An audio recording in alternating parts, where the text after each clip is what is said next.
congratulations to the FU Tamaros for beating the De La Salle Green Spikers in straight sets. We have Coach Edison Orculio, Ariel Cacao, Vic Saavedra, and Miko Espartel. Coach, congratulations for this victory.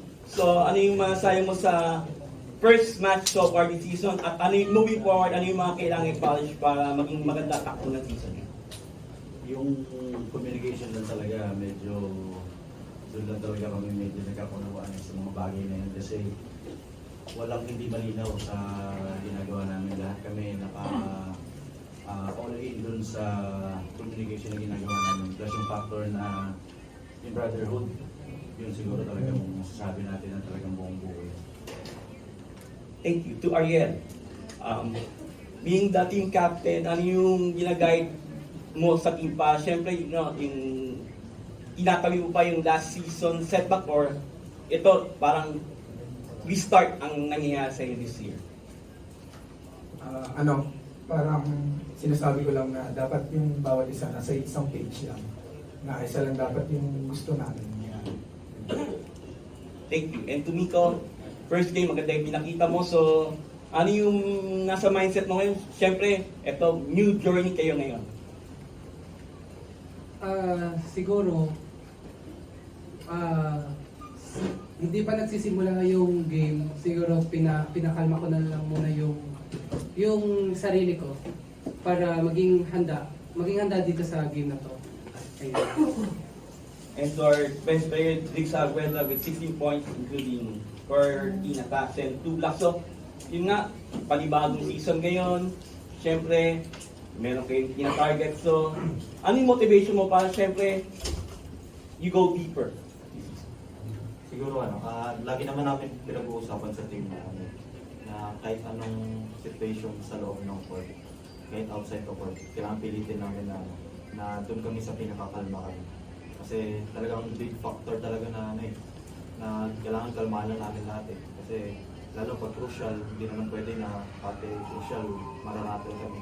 So pinipili namin na pag-usapan, dapat kalmahan lang talaga sa loob ng court, and doon namin na isip namin yung good communication sa loob ng court. And syempre, parang wider yung nakikita namin sa loob ng court. Kasi yun nga, kalma kami sa loob. Thank you. Okay, the floor is open for questions. Miko, following na yung last year nung sa season 87, ano nang nag-iba sa mindset mo entering the season pa? Yun nga, bagong slate and hopefully mas makasurpass pa dun sa silver na nakamit nyo last season. Nung last year kasi, siguro inaamin ko na hindi ako naging handa sa nangyari. Yun nga, yung championship na biglang bumaliktad. Pero malaking tulong din sa akin. Good thing din kasi na-experience ko yung last year, yung last season na yun. Naging aral din sa sarili ko. Para maging mas matibay pa ako at maging mas prepared ngayong season. Ariel is one of the leaders na lang ng team. Parang na-mention kasi na nung off-season nyo, yung mental preparation, yung inayos nyo talaga.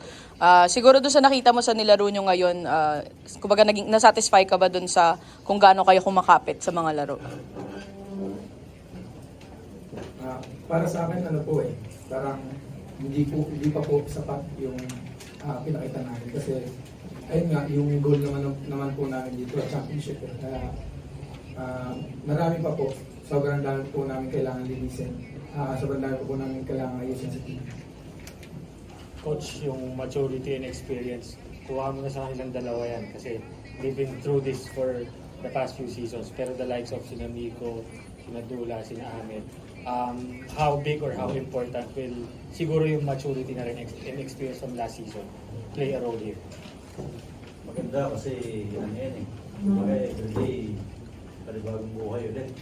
Yung tinatakbo naman namin, yung kay Dula, kay Ahmed, medyo tingin ko maganda yung tinatakbo namin everyday sa ensayo, pagsasama namin. Kaya malaking bagay din yung nangyari kay PBL, nangyari kay Tigers din. Kaya hopefully maging malaking lesson sa kanila yung pre-season namin. Tapos kay UAAP, tingnan natin kung anong kalalabasan ng game sa mga susunod na laro natin. Tapos, gusto ko lang sabihin sa inyo na Happy Valentine's kasi parang lahat kayo. Kasi pangot eh. Huwag naman, araw ng mga puso ngayon, di ba? Happy birthday, Jackie Love. Also, Benny Martinez, birthday ni Benny. Thank you. Kung wala na kayong tanong, ako naman pwede magtanong, okay lang ba? Sige, go ahead. Okay, congratulations, Coach Edison, Ariel, and